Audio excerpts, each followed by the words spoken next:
Now at 5 and streaming on crossroadstoday.com, 2 teenagers in custody after that fatal Sweet 16 mass shooting in Alabama. A cheerleader in Central Texas in the hospital after a shooting in Elgin. And the Supreme Court set to decide whether to legally challenge the FDA's approval of an abortion pill. The warm and windy weather continues over the area. There were a few sprinkles out there, but Friday now looks like it will have a chance for some showers. We'll be talking about that coming up in just a moment.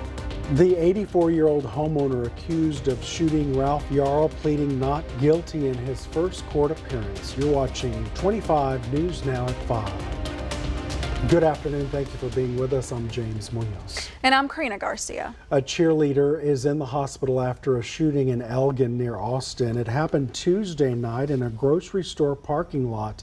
The owner of Woodlands Elite Cheer Company says at least 4 cheerleaders went to the store to pick up their cars after leaving practice. One of the cheerleaders accidentally got into the wrong vehicle. A man inside that car, identified as 25-year-old Pedro Theo Rodriguez Jr., got out and opened fire. 2 cheerleaders were hurt. 1 person was treated at the scene and another was taken to the hospital. The guy got out and they saw that he had a gun, and so they tried to speed off and he shot his gun like 5 times or so. Woodlands Elite says Peyton Washington is recovering after surgery. Rodriguez was taken into custody and charged with deadly conduct. An investigation is ongoing and additional or enhanced charges could be filed. Board members in the Ganado ISD are meeting right now. Board members will review a level 3 grievance filed by a parent. This is on the agenda. The meeting is at 210 South 6th Street in Ganado. We'll have more tonight on 25 News Now at 10. NFL star Damar Hamlin was taking part in voluntary off-season workouts this week at the Buffalo Bills facility in New York. That's right. He was cleared to come back to football after suffering a cardiac arrest during a game back in January.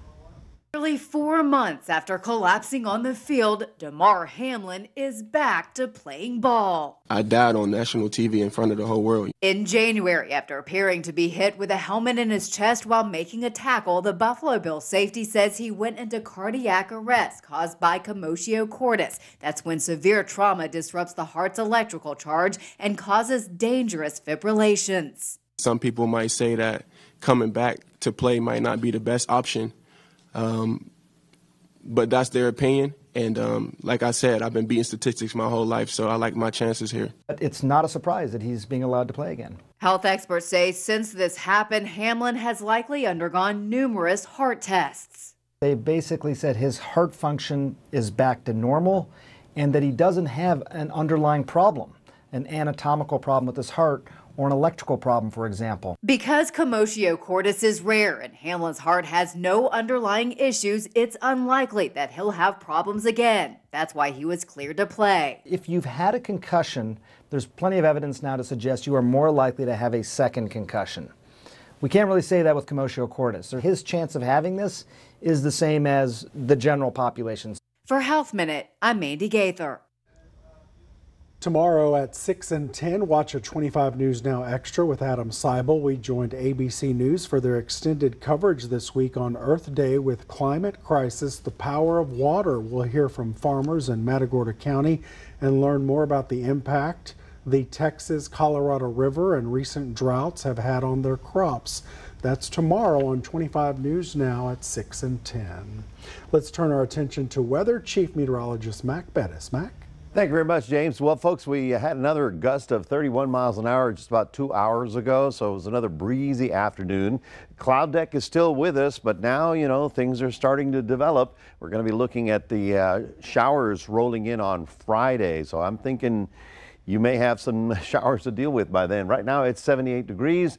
It's not going to cool down much at all tonight. Maybe 72 will be our low, but we'll have all the details that you need coming up in just a moment. Mac, thank you. 84-year-old Andrew Lester, accused of shooting Ralph Yarl, a black teenager, pled not guilty in court today. Lester is charged with first-degree assault and armed criminal action in the shooting. His actions have attracted presidential attention and renewed the national debate on gun policy. Lester turned himself in Tuesday and was later released on bond after agreeing to relinquish any weapons and have no contact with Jarl or his family. He also agreed to have his cell phone monitored. Authorities arrested 2 suspects in Saturday night's deadly rampage at a birthday party in an Alabama town. This incident left 4 people dead and several other people hurt. Police have arrested 2 teenagers in connection with a mass shooting at a Sweet 16 party in Dadeville, Alabama last weekend. Officially arrested and charged Tyreek McCullough, 17 of Tuskegee, and Travis McCullough, 16, also of Tuskegee, with 4 counts of reckless murder each. The suspects were arrested Tuesday evening, several long days after 4 people were killed and 32 others injured at the celebration, including 15 teens who suffered gunshot wounds. Among those killed was the birthday girl's older brother, who was a gifted college-bound athlete. District Attorney Mike Segrist says the 4 murder charges are just the tip of the iceberg and more charges are pending. Even though these are 16 and 17-year-olds, we will be charging them as adults in this. A motive has not been released, and law enforcement is still asking people who know anything to come forward. Somebody's got to start thinking about mom. We're tired of going to the mothers and having to tell them that these kids are not coming home. I'm Cole Higgins reporting. The Supreme Court has cleared the way for Texas death row inmate Rodney Reed to try to use DNA to prove his innocence. He was convicted by an all-white jury of killing 19-year-old Stacy Stites in 1998. Reed is looking to test a belt found near the scene for DNA. The law at issue allows a convicted person to obtain post-conviction DNA testing if the court finds certain conditions are met. He's challenging the constitutionality of the law, arguing it violates due process rights. The Supreme Court disagrees. He's waited too long to bring the claim. He can now go to a federal court to make his claim.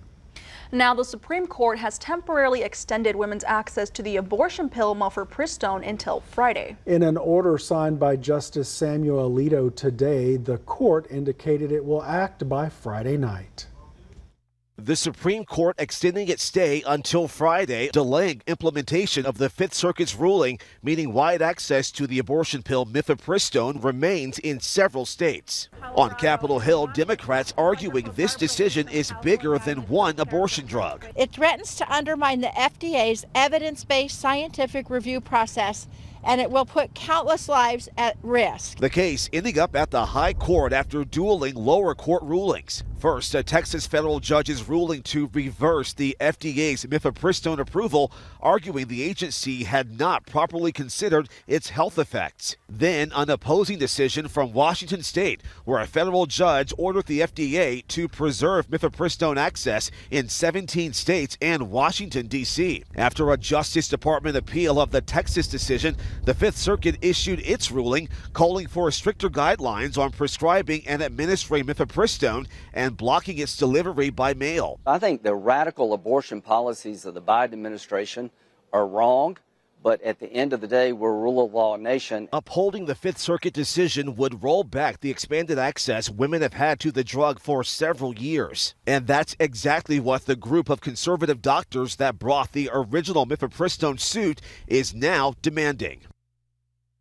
And polling from Pew Research taken just days before those dueling lower court rulings finds 53% of Americans think medical abortion should be legal in their states, with 22% saying it should be illegal. Justin Finch, ABC News at the Supreme Court. House Speaker Kevin McCarthy is pushing to release text on a debt limit bill. The text of McCarthy's bill would detail the Republicans' plan to raise the national debt limit for 1 year. His proposal will include raising the debt ceiling by $1.5 trillion or until March 31st of next year. Raising the debt ceiling allows the government to pay bills it already has incurred. Not raising it means going into default, which would have dire economic consequences. The American people have elected a divided government. And our government is designed to find compromise. That's why the House, the Senate, and the White House should be negotiating a responsible debt limit increase right now. The GOP plan would repeal funding for more IRS agents, parts of the Inflation Reduction Act, and green energy tax credits. The White House has insisted the borrowing limit be raised without any conditions. Not doing so would risk the first ever U.S. debt default as early as this summer. Now here's some of the top headlines you can read in the Port Lavaca Wave this week. Port Lavaca City Council approves a conceptual plan for a new apartment complex and road rehabilitation project. And the Calhoun County Historical Commission is hosting a dedication for the Chocolate Community historical marker. Plus, K-9 Officer Arrows is retiring after serving 10 years in the Seadrift Police Department K-9 unit. You can read these stories and more at theportlavacawave.com. For more on today's news stories, come to crossroadstoday.com and read up on first responders looking into a vehicle crash involving an 18-wheeler on U.S. Highway 87 South around 1:30 this afternoon. That's under news. Straight ahead on 25 News Now at 5, a county commissioner in Oklahoma has resigned from office after making racist and threatening comments, all caught on audio. Also ahead, 29 lives were lost in a hospital fire in Beijing. 25 News Now would like to invite you to experience our new digital streaming service, Crossroads Today Plus. You can find it on your connected TV through Amazon Fire, Roku, Apple TV, Android TV. Go to the link on your screen for more information on how to download. Keep Victoria Beautiful is having a cleanup for Earth Day. April 22nd, that morning, we're going to go clean up all around Victoria. Go to keepvictoriabeautiful.org to sign up and learn more. Bring a team. It's going to be a great Saturday morning. CCA Texas and industry leaders have built the largest saltwater redfish, spotted sea trout, and southern flounder hatchery system in the world, releasing nearly 1 billion fingerlings into our Texas bays. Adult broodstock are spawned in tanks. Hundreds of thousands of fingerlings are raised in grow-out ponds and released into bays to ensure we have healthy populations for future generations. Join CCA today and help us make a difference. Hit the ground running in the most adventurous Honda vehicles yet. Like the Pilot and Passport Trail Sport, or the Ridgeline, made more rugged with better off-road performance, and more capable with different driving modes available to conquer snow, mud, and sand. Adventure on in the Honda for you. Buy online, reserve from select dealers, or visit your local Honda dealer today. A county commissioner in southeast Oklahoma caught on tape discussing killing reporters and lynching black people. He's now resigned from office. Governor Kevin Stitt's office received a handwritten resignation letter from McCurtain County Commissioner Mark Jennings. The threatening comments by him and 3 other leaders were obtained by the McCurtain Gazette-News and have sparked outrage and protests. The Oklahoma State Bureau of Investigation confirmed they've launched an investigation into the matter. The governor has also called for the resignations of Sheriff Kevin Clardy, Sheriff's investigator Alicia Manning, and jail administrator Larry Hendricks. They're all accused in the recording. And this is going to bring us to your viewer poll this afternoon. Scan that QR code on your screen to vote right now. Do you think the 3 other McCurtain County workers should resign? Yes or no? We want to hear your opinion. Come to crossroadstoday.com/vote and we will have an update on 25 News Now at 6. Now, the family of Tyree Nichols is suing over his beating death on January 7th. The $550 million lawsuit filed today claims wrongful death. Body cam video of the incident shows 5 police officers in the now disbanded Memphis Scorpion unit beating Nichols during a traffic stop. 29-year-old Nichols died in the hospital just 3 days later. The suit says the reasons Nichols was stopped in the first place were never provided. The officers involved are now facing criminal charges. Tuesday's fire at a Beijing hospital has claimed at least 29 lives. Fire investigators blame the fire on a spark that ignited combustible paint in an area undergoing renovation. Fire crews say all but 3 of the victims were patients. The charred aftermath of one of the deadliest blazes in Beijing in recent years. Dozens of people have died after a fire erupted at the Changfeng Hospital. According to state media, the fire broke out at around 1 p.m. on Tuesday and was extinguished about half an hour later. 71 patients were evacuated. At a press event on Wednesday, a Beijing official said the fire was caused by sparks generated during construction work, which ignited combustible paint on site. In this amateur video, one person is seen exiting the hospital through a window using a bedsheet. The person climbs down and lands on a roof-like structure and then scrambles across the rooftop to the next building. Later on in the clip, others are seen attempting to escape, balancing on air conditioning units outside, waiting to be rescued. CNN does not know whether they made it to safety. The hospital fire surpasses the toll from a fire in the Daxing district of Beijing in 2017 that killed 19 people in a cramped building for migrant workers. That tragedy prompted authorities to demolish illegal apartment blocks. In the wake of the latest fire, Beijing's Communist Party secretary said, "The fire is heartbreaking, and the lesson is extremely profound. It sounded the alarm for us, reminding us that the string of safe production cannot be loosened even for a moment."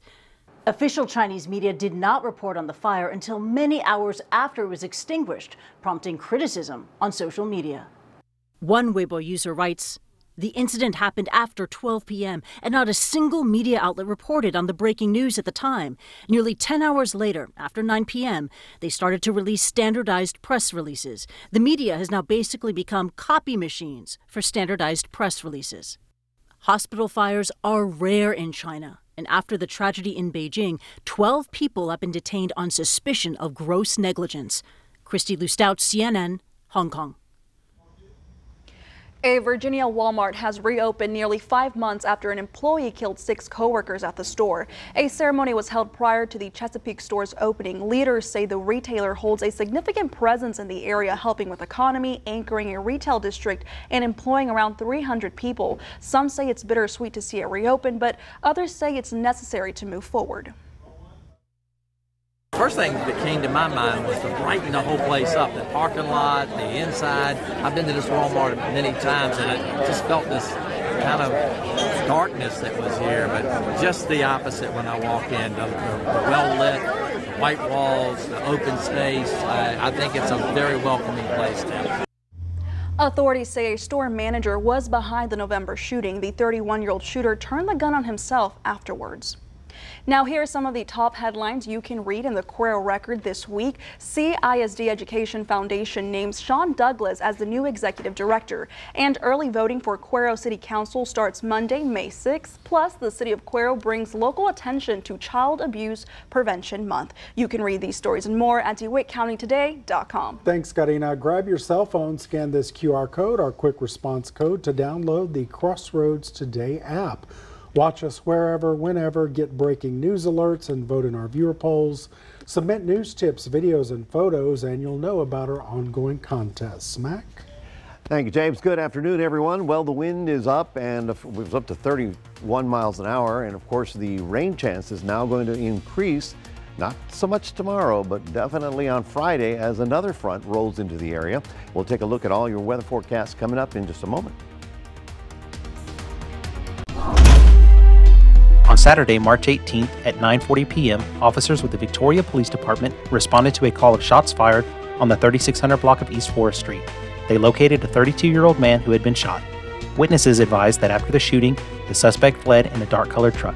If you have any information about this assault, please call Victoria Crime Stoppers at 361-572-4200. All tips are anonymous. If you give information that leads to arrest or charges being filed, you could earn a cash reward. From McAdams, it shows you care. The freshest flowers, the prettiest plants, balloons and gift baskets too. If beautifully unique is what you seek, making lasting impressions is what we do. Always the very best value for you. When it comes from McAdams, it shows you care. Texas? Now's the time to gear up and save on a new Ford SUV. Get great deals on our most capable lineup. Now with a great in-stock selection to choose from, like the spacious and tech-savvy Ford Expedition or Ford Explorer and Bronco Sport. Ford SUVs, #1 in brand loyalty. Drive Escape now with 0% financing plus $1,000 cash, plus up to $500 accessories cash, plus complimentary maintenance. Ford is the best in Texas. Have you been told you have to live with your wound? There is hope at PAM Outpatient Wound Care. At PAM Outpatient Wound Care Clinic, you'll find the latest technology and the most committed and caring professionals dedicated to your wound healing. Our experienced wound healing experts and multidisciplinary team specialize in preventing amputation and preserving limbs. I began hyperbarics here. I'm walking and have the leg, which is the best part. Come see us at PAM Outpatient Wound Care, where healing starts here. Welcome back, everybody. The afternoon winds really picked up and made it a little breezy day out there. Of course, that also brought in more and more of humidity and all that Gulf moisture rolling back into the region. Right now, your temperature is at 78. We are looking at 20-mile-an-hour winds, but let's see, at 4 o'clock, we had a peak wind of 31 miles an hour, so it has been a little breezy there. Temperatures around the area influenced by the cloud cover. You can see that we're below the 80-degree mark there in most areas, all the way from the Sea Drift all the way to Gonzales, right about there. The winds, of course, have been peaking at about 25 to 30 miles an hour. That's the peak, but sustained, they're running at about 20. So it's a breezy day out there, and all of this is caused by this area of low pressure. This is where basically the air is rising dramatically, so everything comes in to replace that which has risen. So we're looking for that strong sea breeze to continue blowing today, tomorrow. And then Friday gets a little complicated. I'm going to tell you, I don't want to ruin it for you, but I want to tell you what's going to happen. Now, you can see the sea breeze continues bringing in the Gulf cloud, so we'll have the overcast. And tonight, it's, I think you really feel it. It's not going to get very cool at all. Low temperature, maybe 70 degrees, maybe 72. It's nice when it's down to the 60s and 50s, right? Well, that's for today and tomorrow. Then the front starts moving in, and then things get real interesting from Texas all the way up here. Now, up here, it's going to be serious stuff. I mean, they're going to be looking at severe weather. Severe weather will be down into northeast Texas, but it just falls apart just north of us. So either way, we got to be careful and ready for that, which will come in the middle of the day on Friday. So then by Saturday, here's the good news. High pressure builds in, blows away all the cloud cover. It's going to be a good looking Saturday. Sunday we'll have the clouds rolling back in, but at least the temperatures are going to be below the 80-degree mark as we get on. Remember, when you see the big H, that's good weather. When you see the big L, that's probably bad weather. And the closer you are to the L, the really, you don't want to go there, okay? All right, so that's kind of the way it looks. And here is another view. This is the severe weather outlooks, okay? So this would be day one, that's today. And you can see how out in far west Texas, there's a possibility of getting something firing even at this hour late in the day. It'll be a quick thunder shower there. Now, as we move forward, here is day two, which would be your Thursday, right? And there we are. We're in the marginal place of possibility of heavy weather. And the heavier weather will be Austin all the way up to Dallas and even up toward the Lufkin area. Now, this is your Friday. Now, Friday, it's getting us included, okay? So this is where or when we need to have a lookout on the skies, because we may see some big thunderstorms rolling through on Friday afternoon and evening as this whole thing blows through. So let's take a look at your 7-day forecast. Looking for an 82 tomorrow, still on the humid and windy side, but a couple of showers beginning to pop here and there.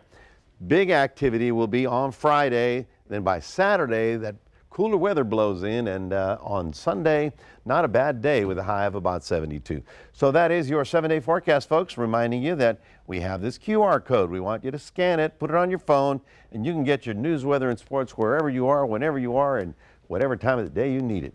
And we'll toss it back to James and Karina. All right, Mac, thank you so much. Welcome back. We missed you. Thank you. 3 or or 4 days gone. The highlight of your time off? Highlight of my timeline, so it was New Orleans, the French Quarter, beautiful, beautiful place to visit, but the gumbo. The gumbo. So I did see some photos of the pics of your food. It looked good. Have you ever been to Café Du Monde? I've been as a child to New Orleans. The beignets there, top tier. Top tier. Top tier. All Definitely. Right. Thank you, Mac agrees. Coming up next on 25 News Now at 5, we'll take a look at Wall Street. Plus, Netflix will release its new password sharing limits by the end of June. There's a powerful beast said to be roaming these woods. And if you listen carefully, you can hear it. And sometimes you can see its tracks. And every now and then, you get a quick glimpse of it. Grandpa telling his stories again. The 2023 Toyota Tundra. Better trucks make better stories. Toyota. Let's go places. At HEB, our commitment to Texas extends beyond our own aisles to the miles and miles of Texas state parks. Find a park near you and learn more about our efforts at ourtexasourfuture.com. Girls, I'm going to let you in on a little secret. It's not what you wear, it's how you wear it. And that's why shopping at Blue & Co. in Yoakum is so great. They don't just sell the latest fashion and popular brands, they help you style it. Visit us online at blueandco.com for their latest fashions. My name is Adarius McCormick, and I want you to know about my new segment, Homemade with Adarius. I will interview amazing people and showcase intriguing places that may be new to you in the Crossroads. Want to show off something homemade? Email us at homemade@victoriatelevision.com. See my new segment on Crossroads Today YouTube channel and Crossroads Today Plus. You do not want to miss this. Today's the field trip to the Franklin Institute. And it's a sleepover. Our first sleepover. Cause girls is players. So I don't get a thank you for putting me next to your little boyfriend. Yeah. What are you talking about? I made you class buddies with Gregory. You can thank me after you have your really short, broad-shouldered babies. I just wanna have a good night. You two should just kiss and get it over with. You need to be better about hiding things with your face. I just wanna have a good night. I just wanna have a good night. Hold up.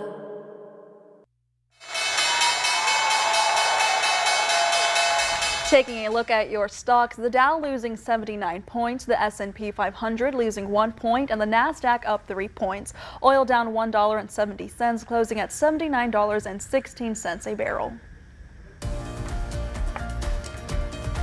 Netflix is rolling out new password sharing limits in the U.S. by the end of June. The streaming giant also says it is closing down the DVD by mail service it started with, and Netflix added 1.75 million subscribers in the first quarter of this year alone. I used to love getting those in the mail. You did the mail service? Oh yeah, it was fun. Okay, I did not, but that means I have to get my own one now instead of sharing with Mom. That's right. Stay with us. We'll take a look at your forecast with Mac one more time. And Megan Thee Stallion addresses being shot by Tory Lanez for the final time in a new Elle magazine essay.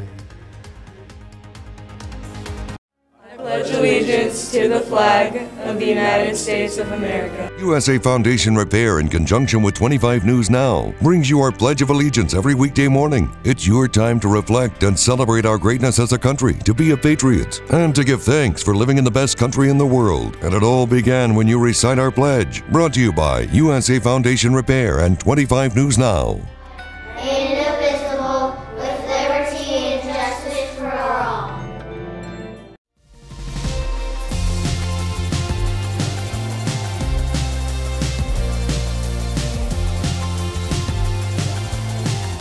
In Texas, the future belongs to everyone, so we created the truck of the future for everyone. Ford F-150, part of America's best-selling trucks for 46 straight years. With an available 12-inch touchscreen and interior work surface, it puts the world at your fingertips. And now, there's a great in-stock selection to choose from at your best in Texas Ford dealer. Drive F-150 now with 0% financing plus $1,000 cash plus up to $1,000 accessories cash plus complimentary maintenance. Ford is the best in Texas. This bill is to provide feminine hygiene products in boys' bathrooms in all K through 12 schools. We're talking $5.5 million to put these in all the bathrooms across the state. Less than 1% of the total budget. It equates to 30 teachers a year. Men do not menstruate. Trans men do menstruate. Menstruating is not exclusive to cis women. Yes, it is. New Dr. Phil.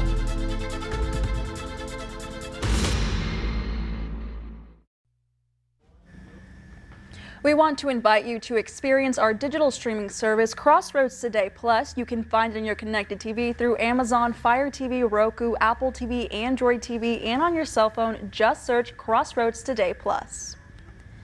Megan Thee Stallion is opening up about being shot by rapper Tory Lanez in a new essay published in Elle magazine. Megan was shot in the feet back in July 2020. Lanez was convicted on 3 counts of assault with a semi-automatic firearm carrying a loaded and unregistered firearm in a vehicle and discharge of a firearm without caution. She wrote the verdict was a victory for every woman who has ever been shamed, dismissed, and blamed for a violent crime made against them. Are you guys fans of Megan? You guys know Megan? One of the songs? Bad and Bougie? Or am I? Oh no, that's not it. You know, it's okay. It's okay. Hear the song. She knows that a stallion is a guy horse, right? Yes, she knows. She knows. But I mean, look at Megan. You know, she works out. You can tell she hits the gym a couple weeks. And now, when you say shot, you mean with a gun? Yes, she was. By accident? No, it was on purpose. It was a whole trial. Oh my gosh, these things that happen that we don't know anything about, James. I'm glad she's okay. I'm glad she's all right. All right, folks, well, let's do a little weather. We got that for you. Tomorrow, still on the cloudy, windy side, and you may see a shower or two or maybe a sprinkle. But Friday is looking more and more like we're going to have some thunderstorm activity rolling through as that front comes through our area. And then a little cooler as we get to the weekend. And I have so much to learn from you. Yeah. Thank you for the weather. Thank you for the weather. Remember, we're always on at Crossroads Today Plus. Alrighty, and we hope to see you back here tonight for 25 News Now at 6. World News Tonight with David Muir is up next.